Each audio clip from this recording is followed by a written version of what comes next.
안녕하세요. 저는 더세움교회 심용균 목사입니다. 오늘은 누가복음 10장 38절에서 42절까지의 말씀으로 좋은 편을 택하라라는 말씀의 제목으로 하나님 말씀 나누도록 하겠습니다.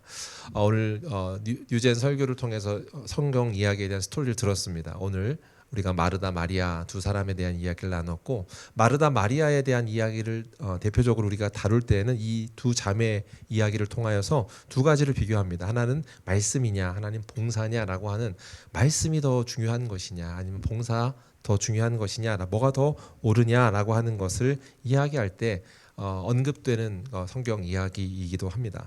오늘 말씀을 통해서 그런데 이 이야기에 대한 오해와 또한 말씀을 좀 더 깊이 살펴보는 것에 대한 것을 이 시간 나눠보고자 합니다.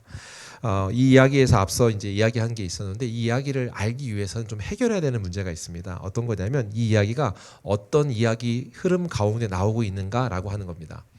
이 성경의 이야기에는 앞서 있었던 것은 누가복음 10장에는 율법 교사가 예수님께 찾아왔고요.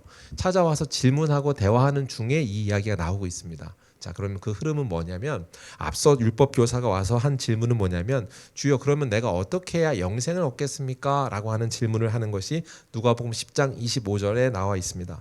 내가 무엇을 하여 영생을 얻으리까? 이렇게 질문을 했단 말이에요. 그는 영생이라고 하는 하나님 나라 영원한 것에 대한 것들을 궁금해했어요. 율법에 어떻게 나오냐? 예수님이 반문하십니다. 반문했더니 두 가지로 대답을 했어요. 그의 대답은 하나님 사랑이고 이웃 사랑이라고 율법이 가르쳐줘요. 이렇게 말을 했습니다. 그러면 네가 그것에 대한 대답을 듣고 나서 정답, 그래 그렇게 하면 돼 라고 답변을 주셨는데, 그리고 나서 그 율법 교사가 어떤 마음이 들었냐면, 자기를 좀 자랑하고 싶었던 것 같아요. 그래서 이웃에 대한 질문을 하면서 뭐라고 말하면, 그러면 누가 나의 이웃입니까? 이렇게 질문해요. 그러니까 앞서서 그는 나는 잘하고 있었습니다. 이미 영생을 얻을 만한 충분한 조건이 있었네요. 그렇게 하고 있네요. 라는 어떤 확증을 받고 싶었던 걸까요? 자기를 자랑하고 싶었던 마음일까요? 그래서 아마 질문을 했던 것 같은데, 지금 한 질문은 바로 이웃이 누구냐는 질문을 통해서 또 자기의 의를 드러내고 싶은 마음 아니었을까 싶은 추측이 듭니다. 아무튼 그런 질문을 한 상황에서 예수님께서 우리에게 잘 알려져 있는 비유를 가르쳐 주시는데, 그게 바로 선한 사마리아인 비유이죠. 선한 사마리아인 비유는요, 우리가 생각하는 우리의 문화와는 좀 다르게 당시 유대인의 문화에서는 정말 파격이었습니다. 왜냐하면 사마리아인이라고 하는 말 자체에는 이미 죄인이라는 말인데, 선한 죄인 이런 게 말이 되나요? 불가능한 겁니다. 선한 죄인이라니 이게 무슨 말이야? 라고 하는 말이 우리에게 지금 들려진다면 파격인 건데, 지금 그 예화가 아마 그렇게 들려질 수밖에 없는, 절대 이웃이라고 여겨질 수 없는, 어떻게 생각할 수 없는 사마리아인을 보면서 강도 만난 자를 돌보는 모습으로 그 예화를 다루고 있습니다. 자, 파격이지요. 이 파격을 통해서 예수님이 가르쳐주고자 했던 그 이웃에 대한 그 파격의 내용은 뭐냐면, 그들이 갖고 있는 고정관념, 그들이 넘을 수 없는 기준, 선이 있었는데 그 선을 넘는 일이었을 것입니다. 성경을 그래서 한번 살펴보면서 보면 좋겠는데, 10장 36절에 이것에 대해서 한 번 더 살펴보는 답변이 있습니다. 예수님이 이 선을 무너뜨리는 말인데 읽어볼까요? 가져겠습니다. 시작. 내 생각에는 이 세 사람 중에 누가 강도 만난 자의 이웃이 되겠느냐.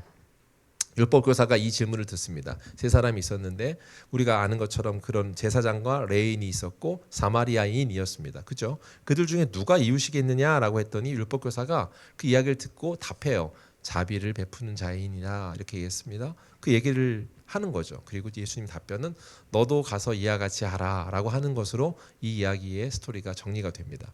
자, 그럼 무슨 말을 하는 건가? 정말 이웃을 사랑하라고 하셨습니다 말했고, 누가 이웃입니까? 이렇게 질문을 했단 말이죠. 그 질문에 통해서 예수님이 가르쳐주고자 한 건 뭐냐면, 이웃을 사랑한다라는 것은 이웃이라고 하는 범위를 정해야 되는데, 그 이웃이 누구냐라고 하는 것이 하나님 뜻 기준에, 그들이 갖고 있는 선 이해의 기준이 아닌 하나님 나라의 하나님의 기준으로 그것을 넘어간다라고 하는 것을 가르쳐 줍니다. 자, 전에 설교를 이미 했기 때문에 조금 더 참고하시면 좋을 것 같고, 오늘은 한번 살펴보면, 여러분 이웃을 사랑하라고 분명히 성경에 나와 있는데, 이웃을 우리는 보통 어떻게 생각한다고 했죠? 혹시 기억이 나시나요? 예전 설교입니다. 하나님 나라에 대해서 우리가 나누는 산상수훈의 말씀에서도 다뤘었습니다. 우리는 보통 이웃을 어떻게 생각하냐면, 관계적인 측면에서 정서적인 것을 이웃이라고 생각한다. 나랑 친밀한 사람들을 이웃이라고 생각한다. 쉽게 말하면 사랑할 법한 사람들이 나의 이웃인 건데 성경에서는 그게 아니라 누구 상관없이 너와 거리가 가까운이라고 했으면 네 주변에 있는, 다시 말하면 당신이 사랑할 수 없는 그 사람인데 옆에 뒀다면 당신의 이웃이고 그 사람을 사랑해야 합니다 라는 말씀이었습니다. 쉽게 얘기해서 왼수 같은 남편인데 이가 나의 이웃입니다. 하나님이 그를 나의 곁에 붙여주신 데에는 내가 그를 사랑하라 하는 범위 내에 하나님의 뜻이 있었다. 하나님의 기준이다. 이런 이야기를 나눴습니다. 약간 기준을 설명하는 내용인데 예전 설교를 참고하시면 좀 더 도움이 될 거고 나중에 우리가 소그룹 SC 모임 나눌 때 좀 더 도움이 되면 좋을 것 같습니다. 자, 그런 이야기를 나누는 것은 지금 말하는 것처럼 뭐예요? 실제적으로 사랑을 실천하는 것이라고 하는 것을 요청하고 있습니다. 예수님께서 그 이유 내용 설명하면서 그들이 갖고 있는 고정관념에서 자기들이 원하는 방식으로 자기는 잘하고 있어라고 하는 것을 인정받고 싶은 자들에게 너의 기준이 아니라 하나님의 기준 안으로 들어가는 거야라고 하는 것을 가르쳐주면서 교정하고 있는데요. 첫 번째, 그 교정에서 첫 번째는 뭐냐면 우리가 말하고 있는 어떤 관념적인 어떤 종교적인 것이 아니라 실제 행동하여 옮겨진 것 필요하다. 그것이 사랑이다라고 가르쳐줬단 말이에요. 그러니까 행동하는 것이 매우 중요한 것이야. 실천하는 사랑이 매우 중요한 것이야라는 것을 앞서 선한 사마리아인의 비유를 통하여서 이야기를 했습니다. 왜냐하면 그 비교되는 대상이 어떤 이냐라는 것이 아주 중요한 건데 비교되는 대상이 두 그룹이었습니다. 제사장과 레인이었단 말이죠. 제사장과 레인이었는데 그 사람들은 어떤 사람인가?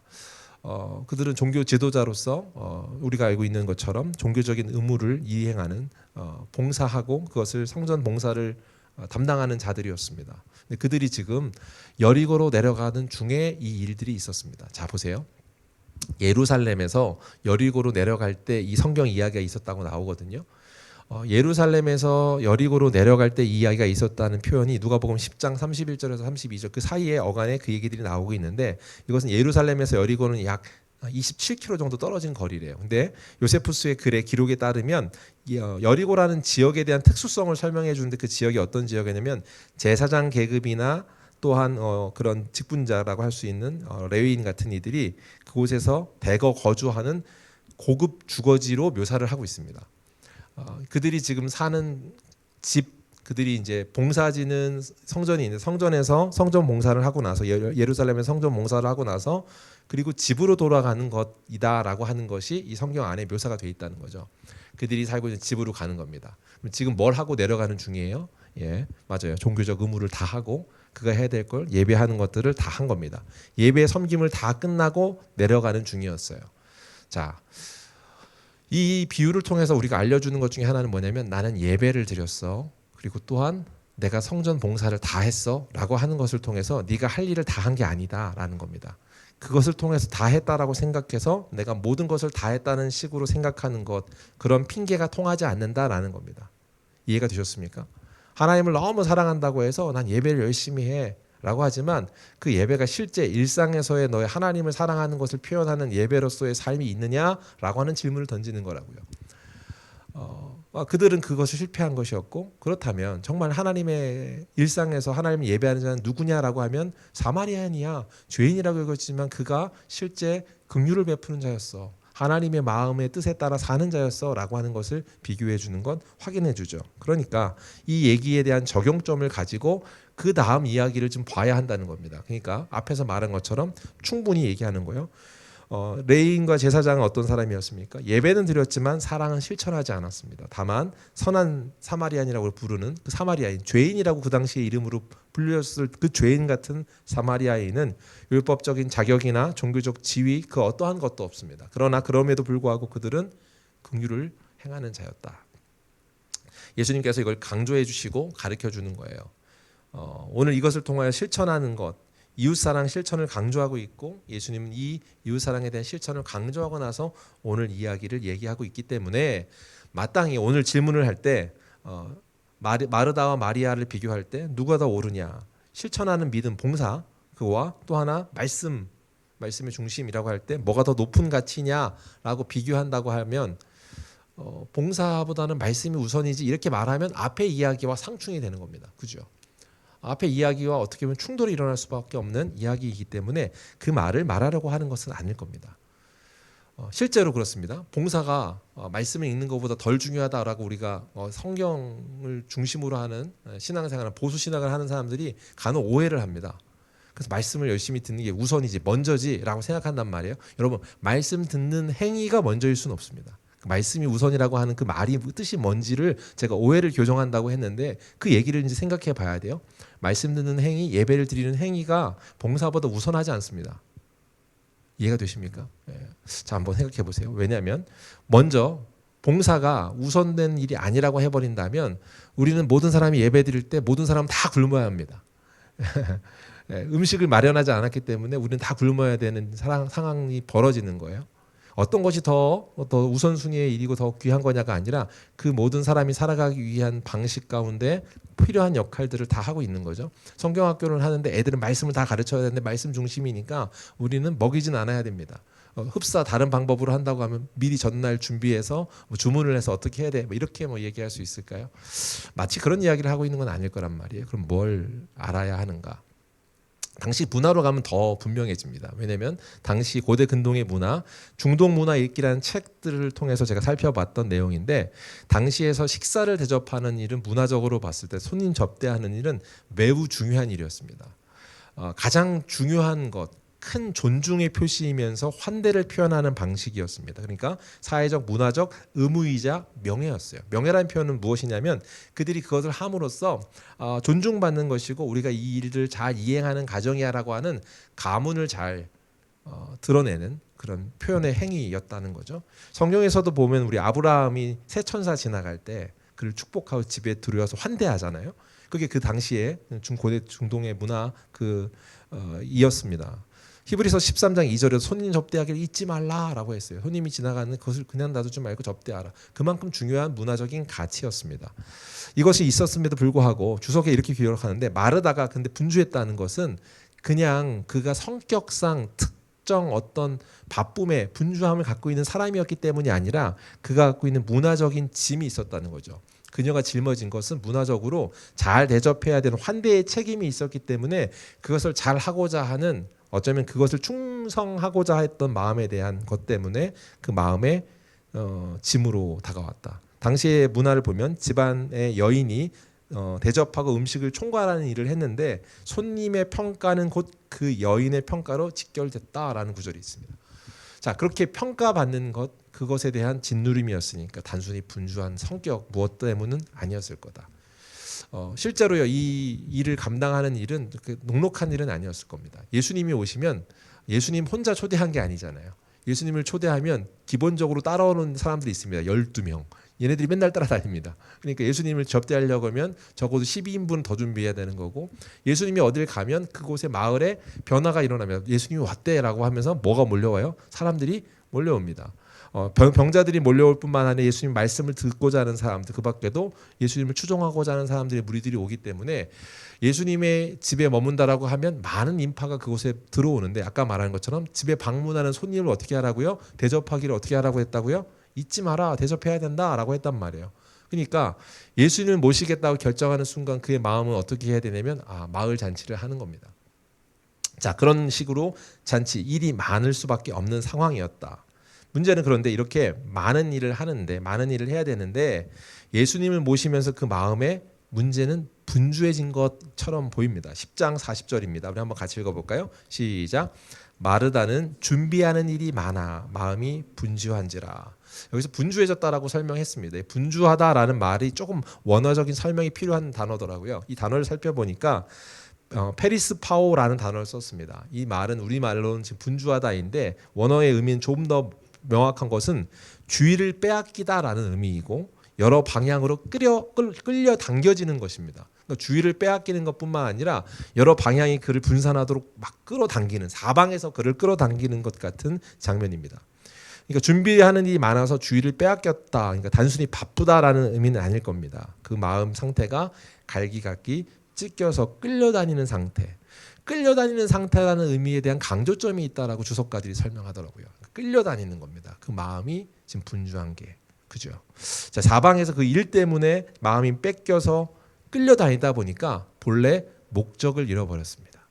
자, 이제 이 힌트가 나와요. 본래 목적을 잃어버렸다. 마르다의 원래 마음에 목적이 있었는데 그게 잃어버렸습니다. 나중에 한번 생각해 보세요. 그 목적이 뭐였는지. 그리고 퍼즐을 맞춰 봅시다.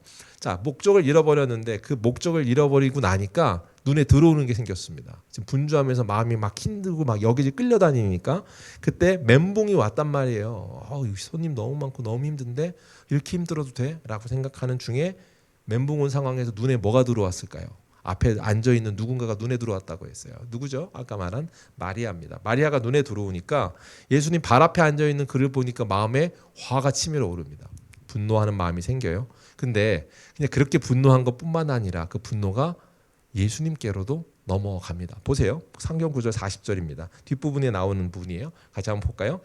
예수께 나아가 이르되 주여 내 동생이 나 혼자 일하게 두는 것을 생각하지 아니하시나이까. 그를 명하사 나를 도와주라 하소서. 자, 보세요. 제가 왜 예수님께도 불똥이 켰냐라고 하면 지금 이 문장에 따르면 뭐냐면 예수님은 기본적으로 내가 고생하고 있는데 내가 고생하는 것을 알고 있으면서도 그 여인을 놔두는 그 정도 수준의 사람인 것처럼 묘사를 하고 있습니다. 이해가 되시죠? 지금 예수님을 뭐라고 지적하고 있는 거예요? 나 혼자 일하는 것을 두고 있는 수준으로 아니 이게 배려가 없는 거야 아니야 예수님이라고 생각하는 마음에 분노 있었습니다. 비교를 할 뿐만 아니라 불만이 막 쌓입니다. 그래서 분노로 폭발하고 예수님에 대한 원망의 표현으로 지금 성경을 설명하고 있습니다. 자, 원래 그녀의 처음 목적은 뭐였습니까? 예수님을 사랑해서 초대한 것이었습니다. 선한 일이었습니다. 그리고 그를 모시는 것, 그리고 접대하는 것, 그 문화적인 것으로도 그렇고 하나님 보시기에도 기쁜 것일 겁니다. 어쩌면 앞에서 말한 것처럼 이웃을 사랑하라고 하면서 이웃을 섬기는 것, 그것을 잘 감당하는 것들, 그 일들이 있습니다. 근데 그것을 행위로만 남지 않은 무엇이 돼야 된다는 이야기를 쭉 성경 저자는 끌고 가고 있는데 그 얘기를 염두하면서 봐야 되는 거예요.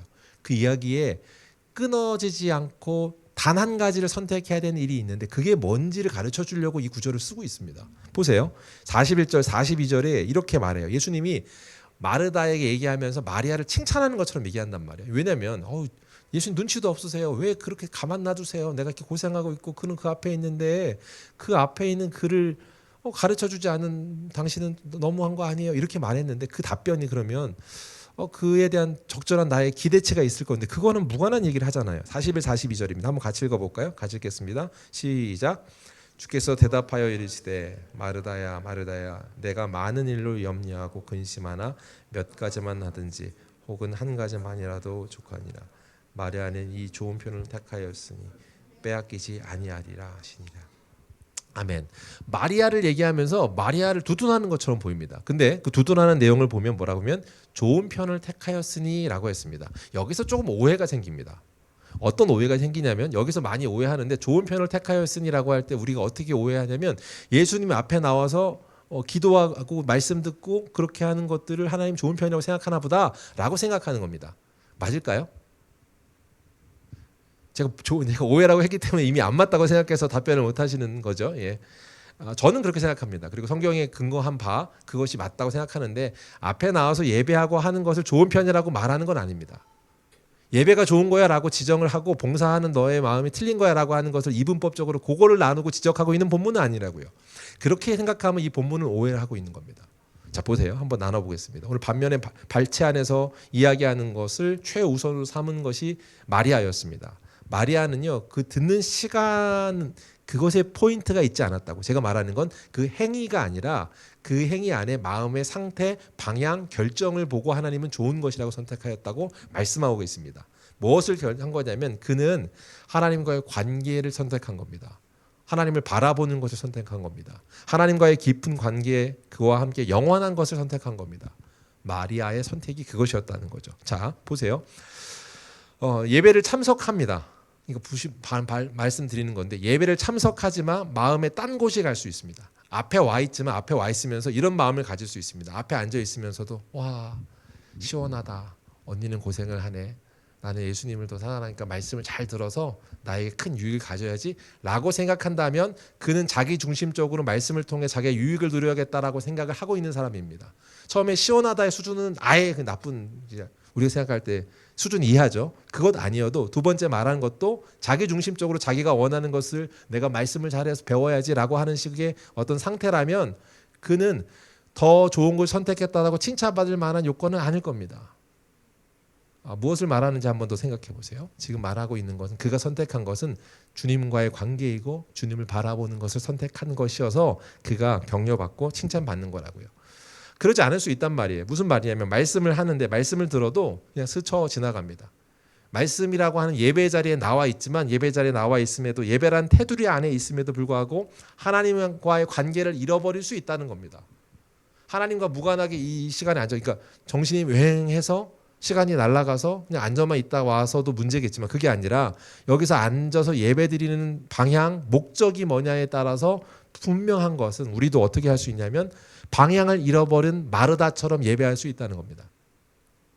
분산되어져서 쪼개져서 산만하여진 상태로 막 좌우에 끌어당기는 상태로 목적을 상실해 버린 상태로 예배할 수도 있다는 겁니다. 만약 그렇게 된다면 하나님 관계를 잃어버린 사람은 마리아의 모양을 한 마르다가 될 수 있습니다. 우리는 충분히 그럴 수 있습니다. 그리고 그렇지 않다고 생각할 겁니다. 우리는 마리아처럼 좋은 것을 선택한 사람이야라고 스스로 그렇게 하나님 나 그렇게 선택한 거죠? 라고 물어보는 율법 교사들처럼 우리는 질문하는 걸 수 있습니다. 우리 오늘 그렇게 잘했나요? 라고 질문하는 이유에는 잘했다라는 것을 인정받고 싶은 욕구잖아요. 그렇게 방향으로 나아갈 수 있는 사람이 사람이라고요. 예수님이요 마리아의 선택을 칭찬하시면서 무엇을 선택했다라고 말하고 계세요? 좋은 편을 선택했다. 빼앗기지 아니하리라 라고 말했습니다. 오늘 유죄 말씀에서 이제 있었습니다. 부모님들이 이제 오늘 잘 들으셔야 됩니다. 오늘 돌아가셔서 이제 아이들하고 나눔할 때 아이들의 수준에 따라 조금 더 교정해 줄 수 있을 겁니다. 오늘 말씀으로 충분하지만 부모님에 따라 상황에 따라 또는 작년이라면 당연히 이 말씀을 가지고 이 기준을 가지고 대화해 보심이 마땅할 것 같아요. 유재네에서 오늘 말씀을 선택해요라고 했습니다. 말씀을 선택해요라고 하는 것은 단순히 말씀을 들어요라고 하는 의미로 이 성경이 말하고 있는 건 아닙니다. 근데 아이들의 수준에서 말씀을 선택한다라는 것이 산만하지 않게 집중해요라고 하는 포커스로 오늘 설교가 되어졌습니다. 근데 우리가 하나 아는 거예요. 아이들에게 선택하라고 하는 것은 주님을 바라보며 사는 삶에 대한 선택, 주님 관계에 최우선을 두는 것이라는 것을 삶을 통해서 조금씩 이해시켜주고 또 가르쳐주는 것이 필요하겠죠. 그것이 우리에게 필요한 것인데 그게 뭐냐는 겁니다. 자 이제 여기서 이제 부모님이 하셔야 되는 일인데 그게 뭔지를 전하려면 여러분의 삶에서 그것을 맛봐야 합니다. 그런데 이 맛보지 못하는 것 같습니다. 중요한 얘기를 이제 나누고 싶은데 제가 생각할 때 맛보는 것을 나누지 못하는 이야기를 한번 이야기해 보겠습니다. 하나님의 임재 연습이라는 책이 있습니다. 17세기 수도 생활을 했던 프랑스 수도사 로렌스 형제의 일상을 담은 이야기입니다. 로렌스 형제는 이 책을 쓴 건데 이 책은 굉장히 꾸준히 오랫동안 베스트셀러 반열에서 스테디하게 좀 꾸준히 사랑받은 책입니다. 그래서 여기 계신 분들 많은 분들이 아마 이 책을 읽어봤을 겁니다. 로렌스 형제의 이야기는 우리에게 큰 인사이트를 많이 주니까요. 그가 했던 건 뭐냐면 일상을 통해서 하나님의 임재를 연습하는 삶을 삽니다. 그리고 그것이 얼마나 유익하고 중요한지를 가르쳐줘요. 그는요 수도 생활을 하면서 수도 생활로서 하는 일이 뭐였냐면 식당에서 주방에 들어가서 설거지하는 일을 합니다. 설거지하는 일뿐만 아니라 뭐 간단한 요리를 만드는 일도 하고요. 또는 가끔은 신발을 수선하는 일 등을 하는 것 같아요. 그가 하는 일들은 어떻게 보면 우리가 볼 때 허드렛 일 같은 일을 합니다. 그죠? 허드렛 일 같은 일을 하는데 그가 그 평범한 노동을 하지만 그 일들을 하는 순간 모든 순간을 하나님과 동행하는 기회로 삼습니다. 그리고 그 이름의 책이 그래서 하나님 임재 연습입니다. 그가 한 말을 한번 들어보세요. 나는 설거지할 때도 하나님을 사랑하고 그분의 임재를 느낍니다. 가장 평범한 일을 하면서도 하나님을 바라보는 것이야말로 참된 경건입니다. 로렌스 형제는요 분명하게 주방에서도 주님을 바라보는 시선을 잃지 않았습니다. 그는 일이 아니라 오히려 그 일이 방해받는 것이 아니라 그 일이 오히려 기회라고 생각했습니다. 그게 무슨 말이에요? 일을 통해서 하나님의 교제를 방해받는다고 말하고 보는 것이 아니라 오히려 매 순간 하나님과 깊이 교제하고 하나님께 내 영광을 올려드리는 기회로 삼았다고요. 사랑하는 성도 여러분, 이게 성도의 가치입니다. 성도가 이렇게 살 수 있습니다. 일을 하면서도 영적인 것들을 방해받는 것이 아니라 하나님과의 교제하는 것에 기회를 삼는다고요. 우리는 보통 일이 너무 많아서 말씀을 못 읽어서 하나님과 안 친해져요. 일이 너무 많아서 피곤해서 내가 이걸 못해요. 내가 일이 너무 많기 때문에 봉사를 너무 많이 하기 때문에 이렇게 점점점 넘어간다고요. 세상에서 일이 많은 일뿐만 아니라 교회 봉사마저도 내가 이거 너무 많이 하니까 지쳐서 하나님과 교제를 못하는 것 같아요 라고 말하는데, 우리에게 필요한 건 뭐냐면 하나님과의 임재 연습입니다. 하나님과 임재 연습을 통해서 그 순간순간을 하나님과 깊은 교제할 수 있는 기회라고 말하는 것. 사랑하는 성도 여러분, 저와 여러분이 이러한 삶의 초대 가운데 있는 줄 믿습니다. 그의 삶은 마리아의 선택을 떠올리게 합니다. 로렌스 형제, 그는 일 자체가 아니라 일을 하며 누구를 바라보는가의 싸움이라고 얘기하는 거예요. 우리 일상 속에서 주님을 바라보는 연습을 하고 있습니까? 라는 질문을 던지고 있습니다. 오늘 말씀이 주는 교훈 한 가지는 뭐예요? 한 가지로 충분하다 했습니다. 이 한 가지가 그럼 뭘까요? 예배가 아니라니까요. 예배면 충분한 거예요. 예배가 우선이어가 아니라 하나님을 바라보는 시선에 있습니다. 하나님과의 교제에 있습니다. 무엇을 하든입니다. 주방에서 봉사를 하든 예배 앞에 앉아있든 그가 주님을 바라보는 시선을 잃어버리면 예배도 예배가 아닐 터이고 봉사도 봉사가 아닙니다. 봉사와 예배가 동일하게 하나님 영광을 드러내는 자리로서 동일하게 그것이 가치 있고 동일하게 하나님과의 교제 안에 있다면 그것은 하나님 영광을 드러내는 일입니다. 사랑하는 성도 여러분, 오늘 한 가지로 충분합니다라고 말씀한 이 말씀이 우리에게 의미하는 바 첫 번째를 기억하십시오. 주님의 시선을 잃어버렸는가? 여러분, 만약 주님을 바라보는 시선을 잃어버렸다면 그가 목적을 상실한 겁니다. 처음 예수님 초대한 이유가 뭐라고요? 예수님 사랑해서예요. 이 삼남매는 맨날 나오잖아요. 베다니에 가면 예수님이 자주 들러요. 거기만 가면 아마 교제하는 걸 잘했던 집이에요. 그 이유가 있는 거예요. 예수님을 너무 사랑하니까 올 때마다 초대하고 싶은 마음이 있는 거예요. 사랑으로 기쁘게 하려고, 아니 예수님 기쁘게 해드리려고 이 얘기를 한 건데 지금 그 마음이 분주해져서 다 빼앗겨 버리니까, 목적을 상실해 버리니까 그 마음 가운데 어떻게 돼요? 예수님을 사랑해서 기쁘게 해드리려고 했는데 지금 그의 입술에 나오는 거는 예수님을 향한 지적과 분노, 불평이 나오고 있습니다. 자신의 성취, 그것을 위해서, 자신의 인정을 위해서 주님을 기쁘게 해드리려고 했던 마음의 시작이었음에도 불구하고 자기 성취의 도구로 전략하고 변질되어 버린 상태, 그게 오늘 성경에서 보여주는 이야기일 거예요. 주님은 그래서 가르쳐 주세요. 우리도 비슷한 상황, 함정에 늘 빠집니다. 사역과 봉사 중심으로 주님을 사랑하는 마음에서 그것들이 봉사 중심 사역, 섬김 시작합니다. 그런데 점차 사람들의 반응이나 결과로 나를 바라보게 하는 거, 나를 보게 되는 거죠. 그러면 어떻게 됩니까? 나를 보면 이제 뭐가 보이냐면 마르다가 마리아가 보여서 이제 마음 가운데 나 힘든데 더 힘들어지는 거예요. 쟤랑 비교하니까, 그죠? 그러면서 마음에 좌절이 오는데 동일하게 우리한테 찾아오는 거죠. 왜 나만 힘들지? 왜 아무도 나를 돕지 않지? 나를 바라보게 되는 순간 그것들을 보는 거예요. 주님을 바라보는 시선이 아닌 나를 보게 되는 것. 그것이 우리가 시선을 잃어버린 상태에 나타난 현상입니다. 그러므로 성도 여러분, 이 말씀을 통해 우리가 깨닫고 회복해야 되는 건 뭐냐면 주님을 바라보는 시선을 회복하는 겁니다. 여러분, 거룩함이 뭔가요? 거룩함은 어떤 일을 하느냐가 아니라 누구를 바라보느냐에 있습니다. 우리가 거룩함으로 시작한 일들이 거룩해 보이는 일이지만 그렇지 않을 수 있다는 겁니다. 설교도 그렇습니다. 제가 설교를 준비함에 있어서도, 예배를 드림에 있어서도, 예배를 봉사하는 봉사의 일에 있어서도 우리가 주님을 바라보지 않으면 거룩과 무관한 일이 될 수 있습니다. 어떤 일을 하느냐가 아니라 누구를 바라보느냐라고 했습니다. 그게 거룩함의 출발입니다. 만약 우리가 누구를 바라보느냐에서 주님을 바라보는 아닌 다른 것으로 빼앗겨버린, 사람일 수도 있고 일일 수도 있고 나 자신을 바라볼 수도 있는데 그 순간 우리는 사방에 빼앗겨버린 마음의 상태에서 목적을 상실해요. 그래서 어떻게 돼요? 사람들의 칭찬, 성공, 인정받고 싶은 욕구, 이런 것들이 날 찾아와서 나를 위한 일이 되어버리는 거. 그 무너집니다.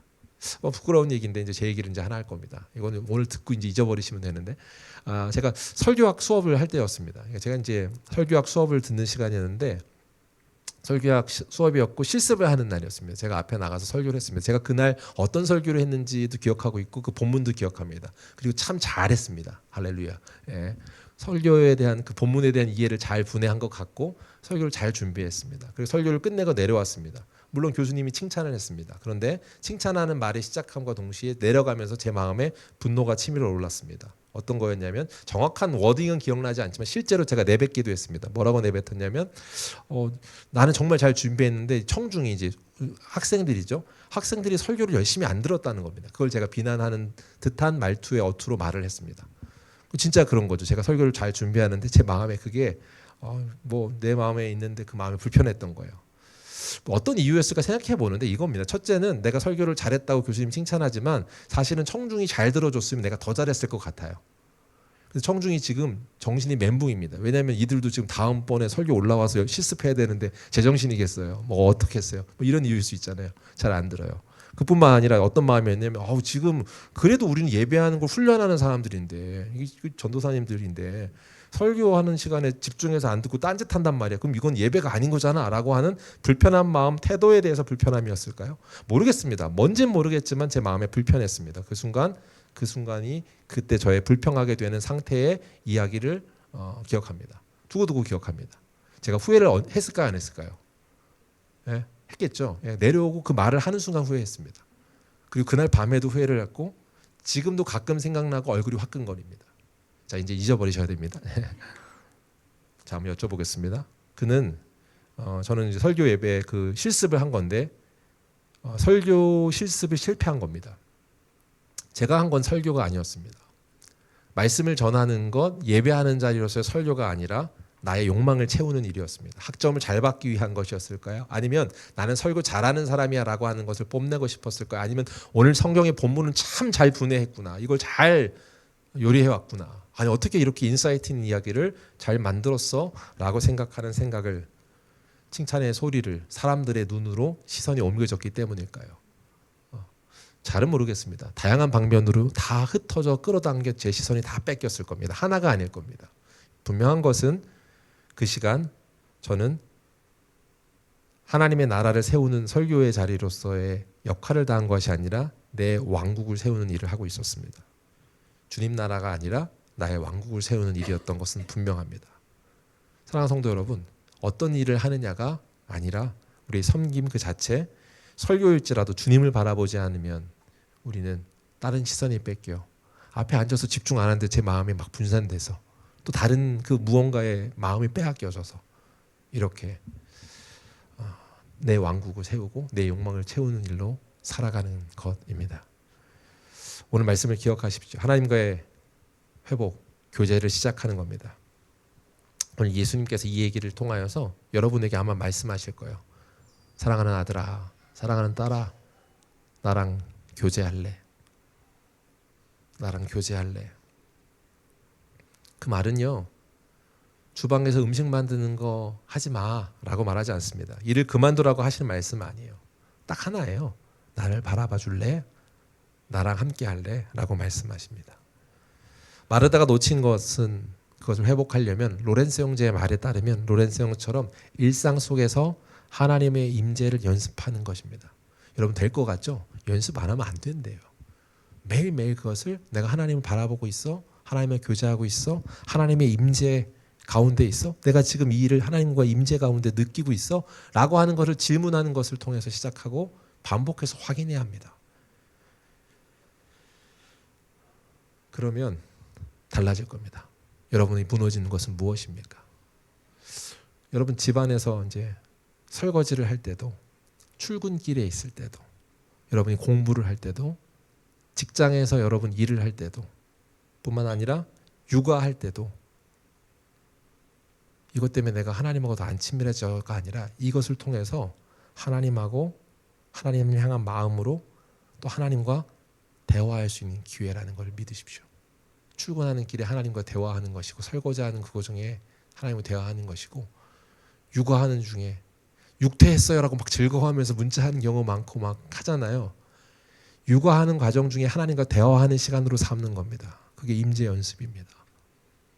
육아하는 과정 속에서도 내가 이 순간 이렇지라고 하는 육아의 시선을 빼앗겨 버리면 하나님과의 시선을 교제하는 걸 통해서 그 시간이 하나님의 임재 연습이며 하나님과 대화할 수 있는 기회였다는 것을 잃어버리게 된다고요. 로렌스 형제가 또 우리가 오늘 성경에서 한 가지면 좋게라고 말씀하신 예수님의 가르침은 이걸 말하고 있습니다. 여러분 오늘 잠시 멈춰 하나님께 마음을 돌리십시오. 대단한 거 복잡한 기도를 하라는 건 아닙니다. 어쩌면 더 단순할 거예요. 한마디 하는 거예요. 그냥 주님 지금 저 주님과 함께하고 있습니다. 내가 지금 육아하고 있는데 육아 표현을 계속 쓰네요. 예, 육아하고 있는데 아니 내가 지금 출근하고 있는데 정말 주님 오늘 내가 진짜 출근하기 진짜 싫거든요. 오늘 가서 그 사람한테 그 말을 해야 되는데 너무 싫거든요. 라고 할 때도 그 순간 걸음을 옮길 때 주님 내가 오늘 주님과 같이 당신과 함께합니다. 당신 나와 함께 출근해 주십시오. 라고 하는 것, 주님을 바라보는 것. 이것이 단순한 고백처럼 보이지만 로렌스 형제에게 말하는 것처럼 연습, 습관이 될 때까지 꾸준히 노력해야 한다. 그리고 하나님의 교제 가운데 나가는 것. 그 교제 가운데 나간다는 것은 지난주 말씀을 떠올리면 간단해요. 우리의 그릇을 비우는 겁니다. 그리고 비우는 것으로 그치는 것이 아니라 하나님의 사랑으로 채우는 겁니다. 그게 거룩이라고 했단 말이에요. 마르다처럼 분주함에 빠지지 않고 교제를 회복하는 저와 여러분 되길 소망합니다. 그리고 교제의 기쁨을 통해 나아갑시다. 말씀을 정리하겠습니다. 오늘 말씀은 분명합니다.